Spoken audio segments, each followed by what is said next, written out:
And today I wanted to touch on not only what to focus on when dealing with children that may have been abused or neglected, but also institutional child abuse, which we don't talk about as much, that focuses more on when the children are in your care or when you have them during the course of the day.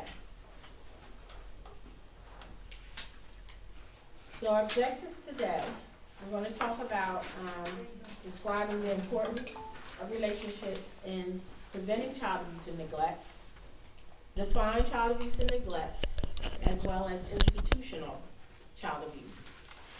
Gay touched on this a little bit earlier, shaken baby syndrome, which would be in the category as well as child abuse and neglect, because you're dealing with infants and toddlers, so that would go under child abuse and neglect as far as infants and toddlers are concerned. And then we want to explain ways in which child abuse and neglect can be prevented in a child care setting. So even before we get started, can anyone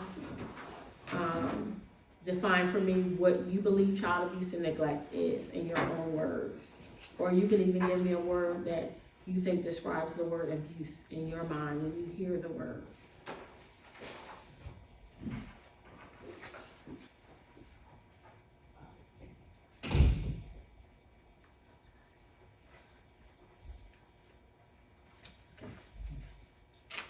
So,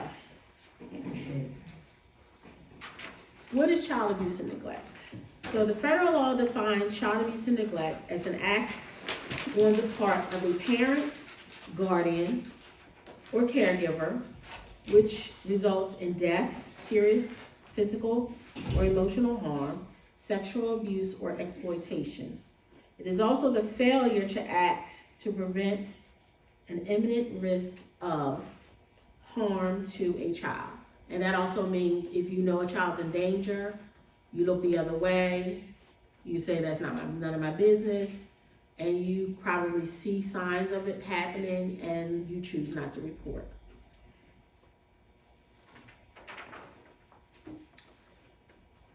Neglect includes the failure to provide the child their basic needs, such as when an adult fails to provide necessary food, shelter, or appropriate supervision, when an adult fails to provide necessary medical or mental health treatment, also when an adult fails to educate a child or provide or seek out special educational services for that child. It also involves when an adult fails to seek psychological care or seek services for a child's emotional need.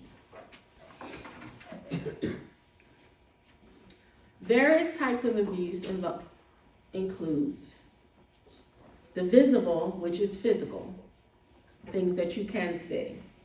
That is defined as non-accidental physical harm, which causes a child to be punched, beat, kicked. The child could be bit, shaken, thrown, stabbed, choked, hit, or burned. Emotional abuse are those invisible signs of abuse, which involves a negative effect on a child's psychological well-being. That includes criticism of the child, threatening the child, and rejection. Examples of emotional abuse are being ignored by the adult. That means the child could be, something is wrong with them. They may be crying in distress, and you choose not to cater to whatever that child needs, and you leave them in distress. Verbally or shaming a child in front of others, making a mockery of them, taunting them, making them an example.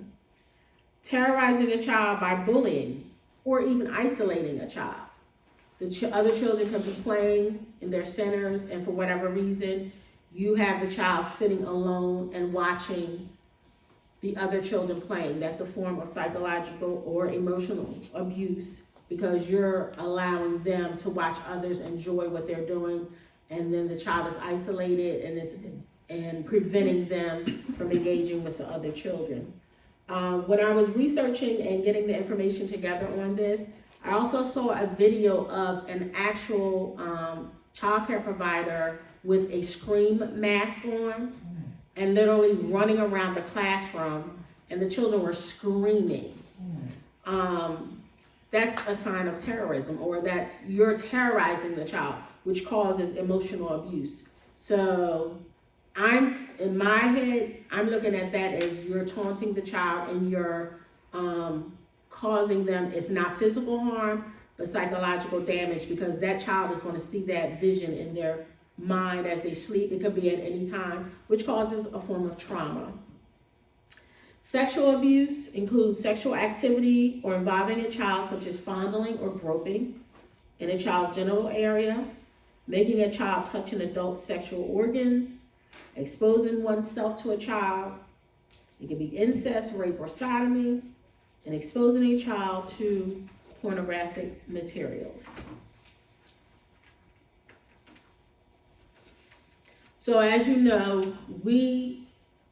most of you or all of you deal with infants and toddlers, so it's hard for them to express when they have been abused or neglected, and they can't verbally show or say when they're being abused. So that's when we, as the caretakers, we have to be more in tune as to what we see, how they act, if their behavior is abnormal, if you see certain things that you know as a caretaker is unusual on the child, even physically.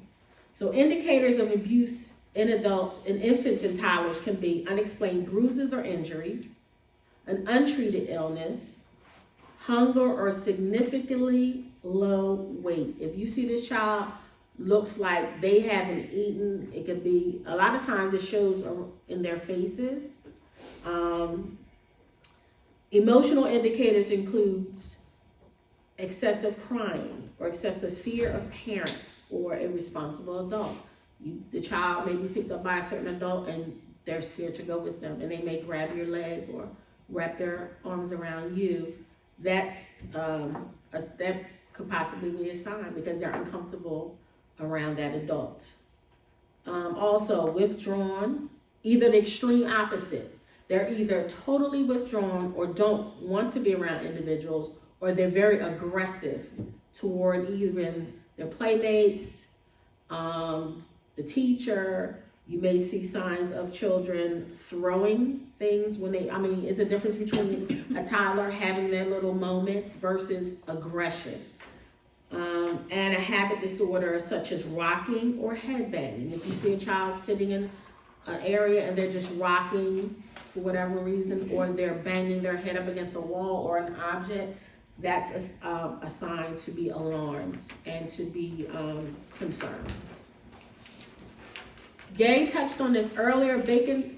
Shaken baby syndrome is another form of abuse, mainly for infants and toddlers. It is a form of head trauma and brain injury. This is caused by violently shaking, dropping, or throwing an infant, which causes this injury or syndrome. Most victims of baby shaken syndrome are under the age of 1, with the average victim being between the ages of 3 and 8 months. And to give you a personal story of mine, I had a relative, this happened to her. She was a teenage mother, and she was in an abusive relationship with her boyfriend. That happened, her baby was thrown against the wall. She was only a few months old. She had to be taken to the hospital. She was severely injured. They didn't even know she was going to make it. Fortunately, she went through a lot of care, good care. She had therapy. Now she's in college as we speak. But it could have went the other way. She could have died, because literally he threw her up against the wall.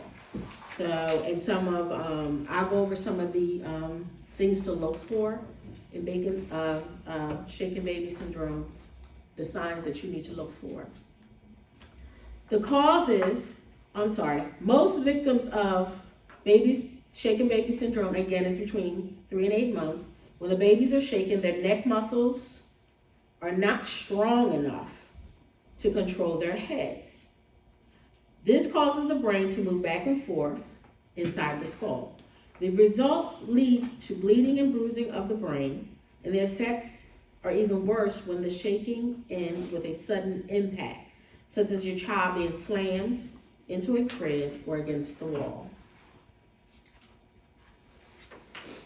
So here are some of the symptoms that cause shaken baby syndrome: lethargy, decreased muscle tone, extreme irritability, decreased appetite, poor feeding or vomiting for no apparent reason.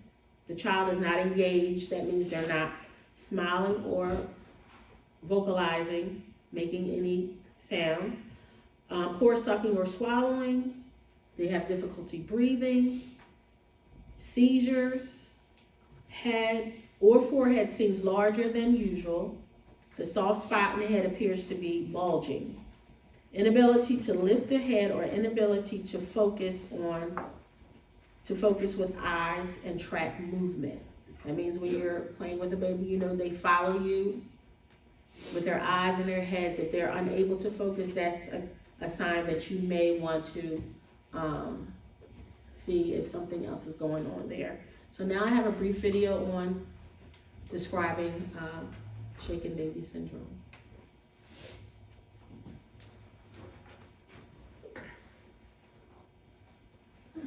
Now that you have a newborn, you're going to hear a lot of this. And it's important for you and your baby's caregiver to remember that crying is baby's way of communicating. Baby may be hungry, too hot, too cold, need a diaper change, have a tummy ache, or just want to be held. What you never want to do is shake your baby. And you'll want to make sure no one else does either. Thousands of babies suffer from brain damage, blindness, or even death as a result of what's called shaken baby syndrome. Shaken baby syndrome involves shaking a baby by the shoulders, arms, or legs. A fit of frustration can cause a parent or any adult caregiver to shake an innocent baby. Just one shaking episode can result in bleeding in and around the brain, causing permanent neurological problems or death. Never, never shake a baby. Babies are more susceptible to shaken baby syndrome because their heads are larger than their bodies, and their shoulder and neck muscles are weak. When a baby is shaken, the head moves back and forth, slamming the brain against the skull, causing bruising, bleeding, and swelling inside the brain. Shaking a baby can cause injuries like blindness, mental retardation, seizures, cerebral palsy, hearing loss, paralysis, broken bones, speech or learning disabilities, and even death. Even rough handling or hitting can cause similar injuries. Babies are an amazing gift, so remember, never, never shake a baby. If your baby is crying, it's important to be a patient parent and see what your baby needs. Remember, crying is your baby's way of communicating. First and foremost, stay calm. Then you should try seeing if baby is too hot or too cold. Check baby's diaper. Feed or burp your baby. Offer baby a pacifier or toy, or simply hold your baby. You can also try taking baby to a quiet room. Hold baby to your chest and walk or rock gently. Take baby for a ride in the car or stroller. Put baby in a swing. But never, never shake a baby. Babies cry, and if your baby's crying bothers you, take deep breaths and count to 10 slowly. Call a friend or relative to talk. Exercise nearby. Listen to music. Read a magazine or book. Ask for help. Remember, sometimes babies cry no matter what you do. Lay the baby down on his or her back in a crib. Go to another room. Give yourself a short break. Be sure to go back and check on your baby in 5 or 10 minutes. No matter how tired, angry, or frustrated you feel, you must never, Never shake a baby. If you think you might shake your baby and need help, call 1-866-243-BABY. If you think your baby has been shaken, stop. Calm down. Get help. Go to the closest hospital emergency room. Signs and symptoms of shaken baby syndrome include irregular, difficult, or no breathing, extreme crankiness, seizures or vomiting, tremors or shakiness, limp arms and legs, no reaction to sounds or acts lifeless, difficulty staying awake. Remember, never shake a baby is an important message to share with any person who's caring for your child, like a relative, friend, or daycare provider. Also, be sure to share the Never Shake a Baby brochure with everyone who cares for your child. After all, you're a parent now, and this innocent, tiny person depends on you. And it's your responsibility to make sure he or she grows up in a safe, loving environment.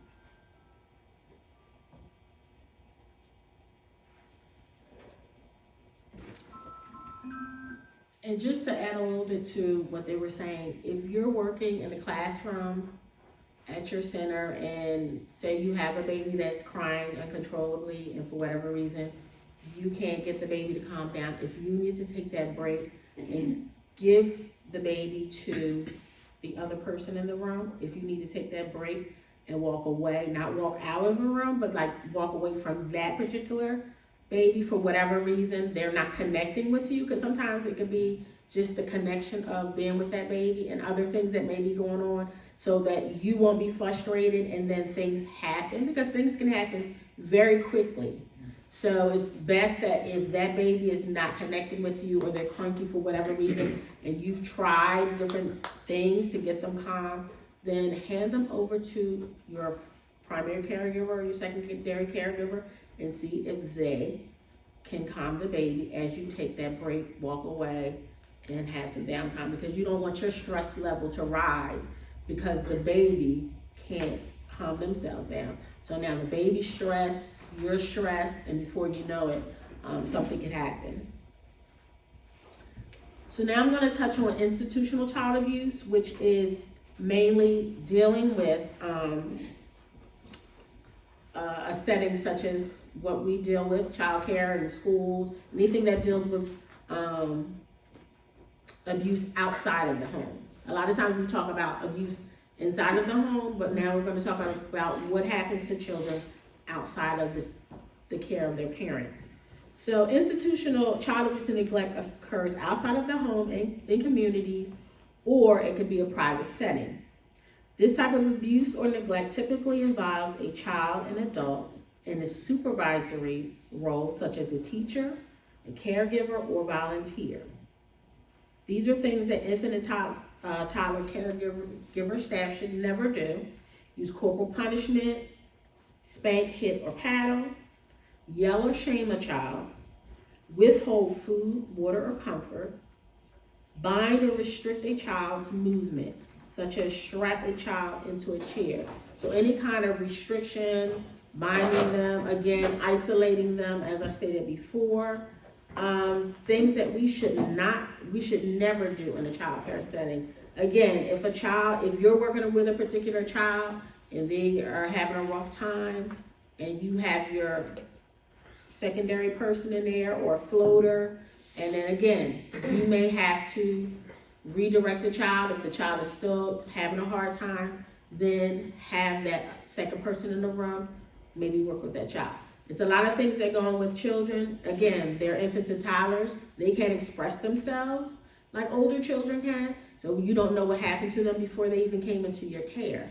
So all of that has to be taken into consideration as well.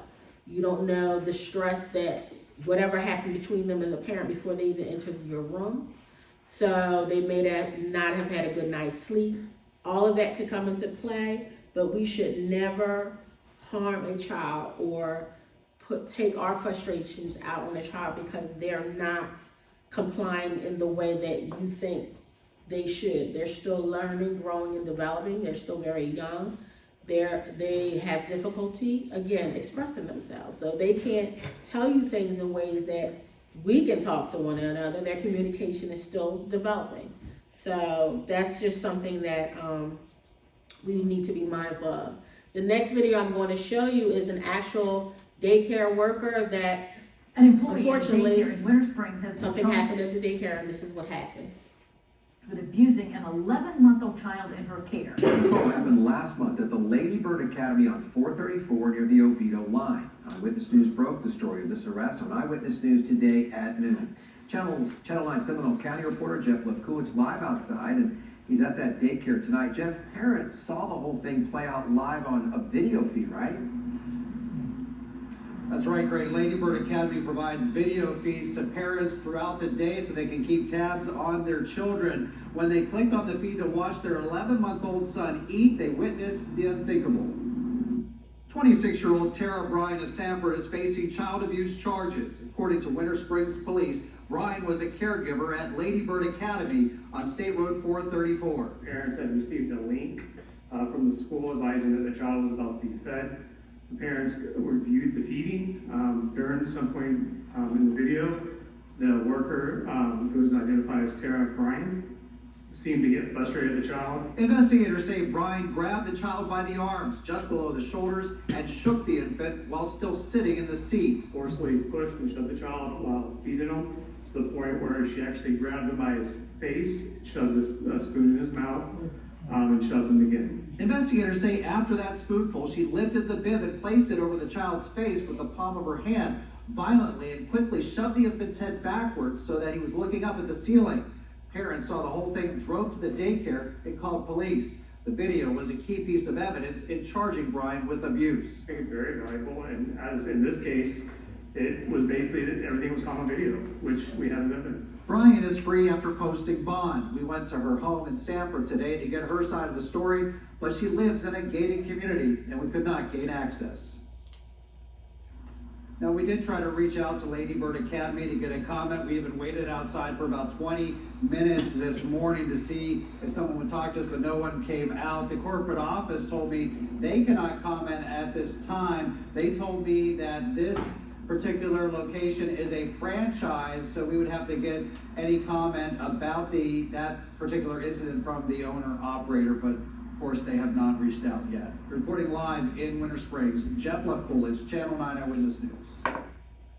So again, you have to be very careful with handling children. It's apparent that most likely that daycare worker was frustrated for whatever reason because the child, again, is a baby.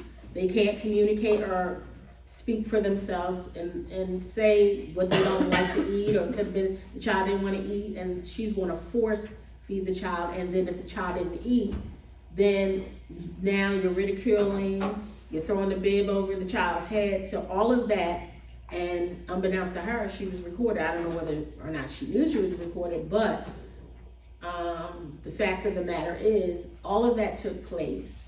And if she was frustrated with the child, again, that's when you walk away and you get the other caretaker to take over.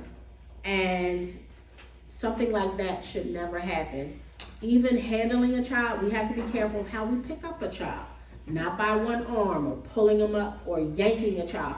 All of that can cause harm to an individual child and in your care. And then unfortunately, something like this, it happens fast. Before you know it, within a blink of an eye, the child is injured, then the authorities are called, the parents are upset, and then all of these things take place. And unfortunately, like this child care worker, she was arrested for child abuse. And in this instance, it would be institutional child abuse. So now I'm going to touch on mandated reporting. This is something that is also very, very important for us working in the field of education or child care. We are obligated by law. This is something that you cannot ignore. Say, I didn't see it. I don't know what happened. And if you did see it, you are obligated to report if a child has been abused. If you suspect the child has been abused. I always say when I get calls from some of my teachers and they kind of question it, whether or not to move forward, I always say err on the side of caution. If a child comes in your room and you see something is not right, if you see unusual markings, if you see the child very, their clothes are very filthy, they smell, they say they're they look like they're very hungry, they look like they can't stop eating for whatever reason. I always say err on the side of caution and to report it, because that is our job. Because I always say it's better to do it and something checks out okay versus you not do anything and then something, God forbid, happens to that child. And I don't know if some of you may have seen, it was a Netflix series on a child that happened to him. He ended up dying. Went to school every day, and the parents abused him severely. And the teachers didn't see the signs. And when they looked back, they saw that when it was extremely warm, he was wearing long sleeve clothing. That was to cover the markings and the bruisings that he was, exhibiting or had on his body, but nobody, and he was very withdrawn. It was signs there, but because he was a sweet child, even though the signs were there, they kind of overlooked it. But then after that, it was, too little too late. But I always say, again, if you think something's going on, you leave an anonymous tip. It does not, you're not giving your name or your address or things like that. But to not step in, because again, children are vulnerable, they're innocent. We are there to be their mouthpiece. And sometimes I know it's uncomfortable, but in this field, that's one of the things we have to be mindful of. That's a part of us caring for them. And according to the state of Virginia, mandated reporters shall immediately report any suspected child abuse or neglect that they learn of their profession or official capacity.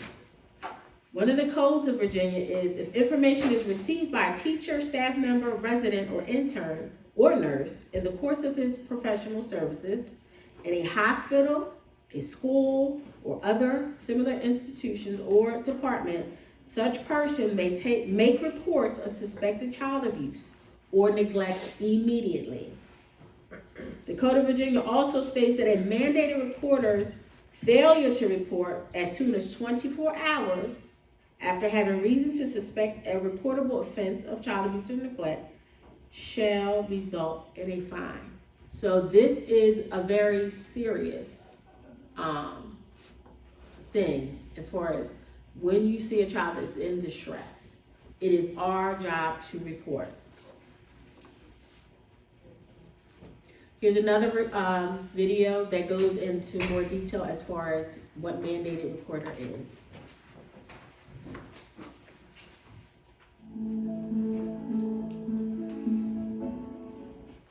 What if you could do one thing to prevent a child from suffering a lifetime of health problems like obesity, heart disease, depression, alcoholism, and substance abuse? What if you could do one thing to protect a child from becoming an adult victim of domestic violence, sexual assault, and human trafficking? What if you could do one thing to keep a child in school, reduce their chance of becoming a teen parent, and keep them out of jail? What if that one thing was as easy as making a phone call? Without responsible adults intervening on behalf of children in danger, these are very likely outcomes for child victims of physical abuse, sexual abuse, and neglect. I'm Adam Rosenberg, child advocate and former prosecutor, and I'm here to tell you that you need to report child abuse. The Child Protection System and Children's Advocacy Centers are here to respond. Police make arrests, child welfare workers enact safety plans, judges impose sentences, and counselors provide years of therapy. But none of this is possible without your help. It all starts with one call from you. Every day, over 2,000 children in the United States suffer from child abuse at the hands of adults and others who are trusted to keep them safe. This system and all the good work that is done on behalf of children is only able to take action if you recognize the signs and intervene first. If you don't report abuse, who will? If a child can't stop an abuser, it's up to you. According to Maryland law, and the law in most states, it is every adult's responsibility to report suspicions of abuse. Additionally, There is a category of individuals the law refers to as mandated reporters. These are doctors, police officers, teachers, clergy, coaches, counselors, and social workers. By virtue of their role and the trust that children have in them, they are required by law to follow a specific protocol to report suspicions of abuse. Mandated reporting is essential to keeping children safe. If you have a reason to believe that abuse or neglect has occurred, it is your responsibility to report the suspected incident so that child welfare professionals can investigate. Reporting results in access to care, help, and healing for the children who need it. You don't have to be 100% sure or even 50% sure abuse has occurred in order to make a report. You just need to start the process. Time is of the essence. Once abuse is suspected, the law requires you to make a report as soon as possible. Too much time gives abusers a chance to influence children, evidence disappears, and children continue to be hurt.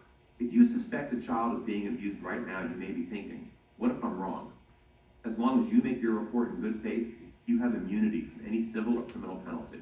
However, if you are a mandated reporter and fail to report abuse or interfere with an investigation, you can face sanctions from your licensing board, as well as facing civil or criminal penalties. Okay, so hopefully I've convinced you. Now you may be asking, how do I make a report? That's easy. All you need to do is collect minimal facts. The name and age of the child, current location of the child, identity of the perpetrator if the information is known, and nature of the allegation. Then, call your local Child Protective Services agency and tell them you want to make a report of a suspicion of child abuse. Or, in cases where the child is in immediate danger, dial 911. And that's it. You don't need to interview the child or do your own digging into the situation. In fact, asking a child too many questions puts unnecessary pressure on a child and may damage an investigation and that child's hope of a healthier outcome. I urge you to be proactive and educate yourself on how to recognize the signs of abuse and learn how to react appropriately if you suspect abuse has occurred. Proper training for you and your staff means a healthier future for children. And remember, if you suspect a child is being abused, don't wait. Be a hero. Make the call now.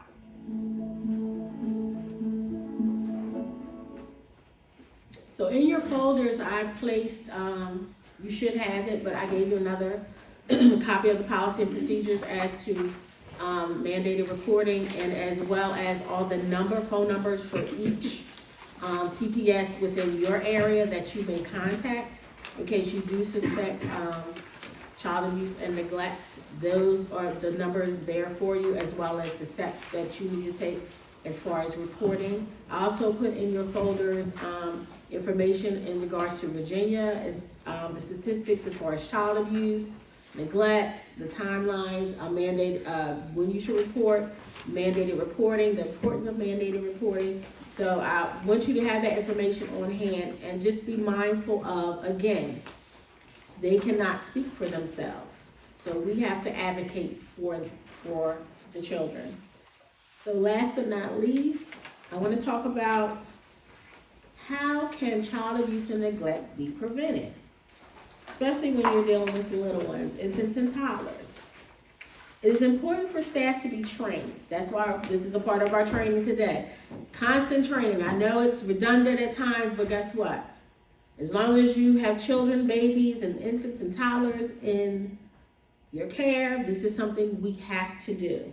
Consistent training, especially when we're working with infants and toddlers, because they're still young. Child care providers must be sensitive to their needs. Crying. Again, we talked about this before. That's a form of their communication. It may not always be possible to determine why an infant is crying. Staff can try feeding, changing, rocking, holding, or walking with the infant. Caregivers should also consider taking turns to calm a crying infant down in order to manage not only the baby's stress, but as I said earlier, your stress. Because if you're rocking the baby, holding the baby, and you can't get them calm, then you're going to get stressed because you feel as though I can't get it done. So, and then they're stressed even more. So again, hand the baby off to the other caregiver. With toddlers, they're going through, we always heard that term, the terrible twos. They go through the stage of their learning how to communicate a little bit more, but they're still young and they still get frustrated when they can't actually verbal what they want or need at times. Toddlers can be stubborn and demanding, and tantrums are normal at this age. It is our job, even through all that, to listen attentively, get down on their level, not tower over them. That's another way of intimidating them. You need to get down on their level and talk to them and not at them.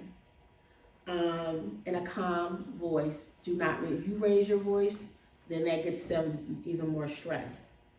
Don't make promises you can't keep. With a toddler, if you say you're going to do something, they're going to hold you to it. So if you cannot make that promise, please don't say you're going to give them something and then 5 minutes later or 10 minutes later, they're going to still be waiting. They're going to lay on their mats waiting. They're going to get up still waiting because in their minds, you made a promise to them, and then if they don't get that promise, guess what's going to happen? A nice little tantrum is going to take place, and it's going to be, but you said it. And it's going to be in their own little language, how they express, but you said that I can have it. So, and just model good behavior. Be positive, and every day is not a good day for us as adults. So every day is not going to be a good day for children. But guess what? When we walk into those rooms, we have to try our best to model a good behavior. And then most of all, guys, please take a break. Take a break. Caring for infants and toddlers can be tiring, and we know it can be stressful. But if you need time to decompress, please let your supervisor know. Those of you that are smart, start, Brandon, I need a break. When you come in the room, I need to step out for a moment. It's okay. Because you may have a rough morning and the child is being uncooperative, the toddler is being uncooperative, the baby won't stop crying, and you need to walk away for a moment. It's okay, and it's okay for somebody to step in to help. So before I close out, I actually